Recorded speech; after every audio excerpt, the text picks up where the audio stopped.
میں نے اپنی نام نہاد محبت کی خاطر اپنے شوہر کو قتل کر دیا تھا۔ میرا نام طیبہ طارق ہے۔ میرا تعلق اندرون سندھ سے ہے۔ میرے والد صاحب ایک وڈیرے کے مزارع تھے۔ میرے 2 بھائی ہیں اور میں اکلوتی بہن ہوں۔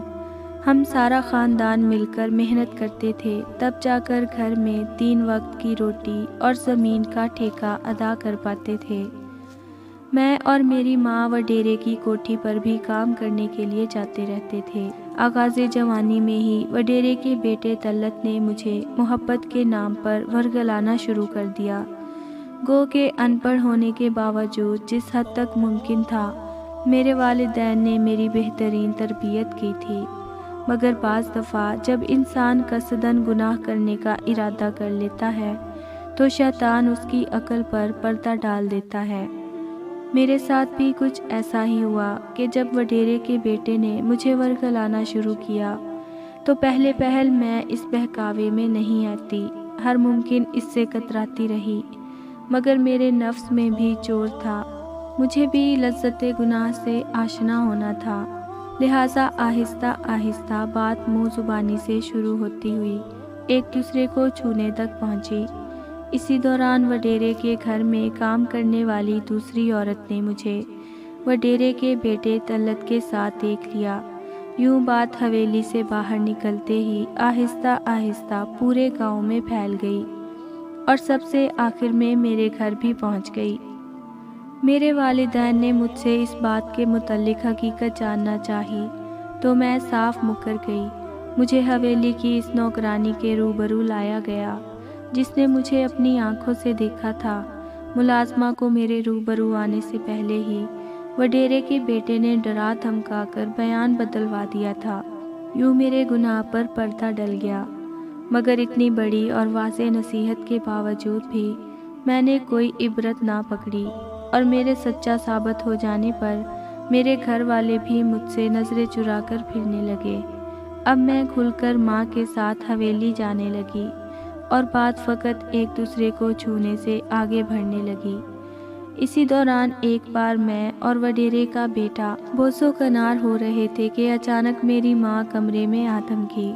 البتہ میری ماں نے سمجھدار ماؤں کا کردار ادا کرتے ہوئے بنا چیخے چلائے یا شور مچائے مجھے بازو سے پکڑا، اپنے ساتھ کام پر لگایا۔ جب سے میری ماں نے مجھے وڈیرے کے بیٹے کے ساتھ اس حالت میں دیکھا تھا، میری ماں کے آنسو نہیں رک رہے تھے۔ میری ماں نے بہتے آنسوؤں کے ساتھ حویلی میں کام ختم کیا اور مجھے لے کر گھر آ گئی۔ میری زندگی میں وہ پہلا دن تھا جب میری ماں نے مجھے اتنا مارا جتنا وہ مار سکتی تھی۔ البتہ میری ماں نے ماں ہونے کا حق ادا کرتے ہوئے یہ بات میرے بھائیوں سے چھپا لی، مگر چونکہ مجھ پر حویلی میں کام کے لیے جانے کی پابندی لگ گئی تھی تو گاؤں میں چہم گوئیاں ہونے لگیں۔ پھر حویلی میں سے ہی کسی نے اس بات کی تصدیق کر دی تو اب بات پورے گاؤں میں جنگل میں آگ کی طرح پھیل گئی۔ میرے والد صاحب کو حقیقت کا علم ہو چکا تھا، مگر میرے بھائیوں کو اس بات کا یقین دلایا گیا کہ یہ سب جھوٹ ہے تاکہ وہ طیش میں آ کر کوئی اور قدم نہ اٹھا دیں۔ میرے لیے کوئی مناسب بر تلاش کیا جانے لگا، مگر میرے کردار پر لگے داغ کی وجہ سے کوئی بھی مجھے قبول کرنے کو تیار نہیں تھا۔ میری ماں نے منت سماجت کر کے اپنی بہن یعنی میری خالہ کو راضی کر لیا کہ خالہ اپنے بیٹے کے لیے میرا ہاتھ مانگے۔ گو کہ میری خالہ آنکھوں سے محروم تھی، مگر پھر بھی اپنی بہن پر چھائے دکھوں کے بادل دیکھ کر اور سمجھ سکتی تھی، لہٰذا میری خالہ نے مجھے اپنے بیٹے کے لیے مانگ لیا۔ میں شادی کر کے رخصت ہو کر خالہ کے گھر چلی گئی۔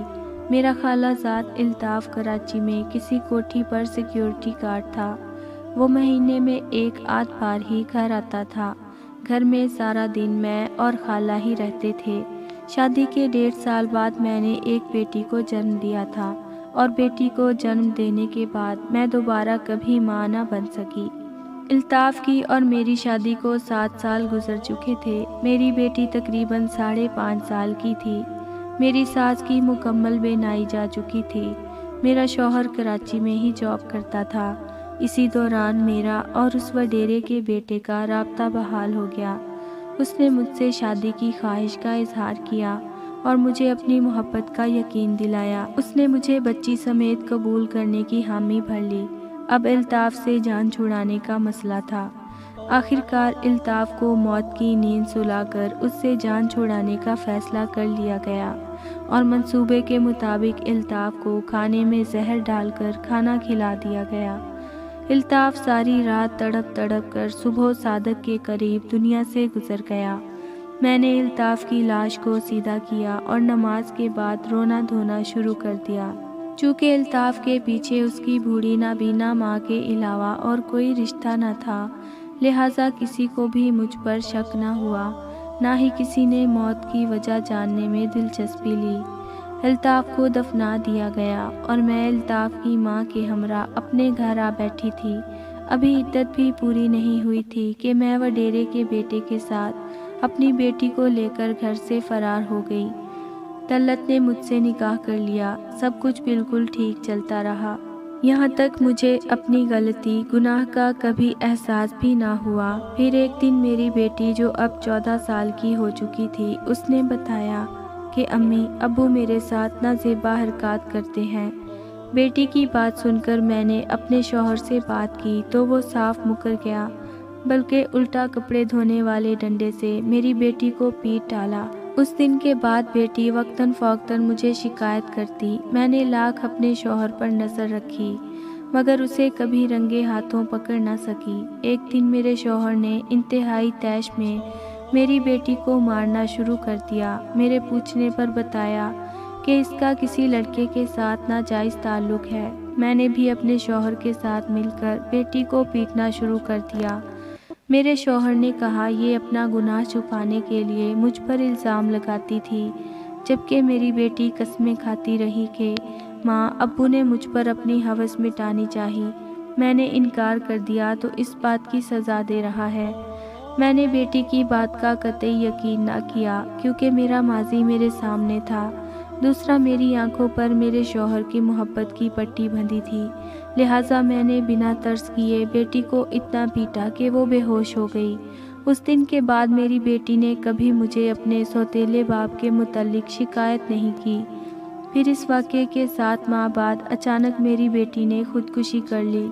ہم نے چپ چاپ دفنانا چاہا مگر پولیس نے لاش تحویل میں لے کر پوسٹ مارٹم کروایا تو پتہ چلا کہ میری بیٹی امید سے تھی۔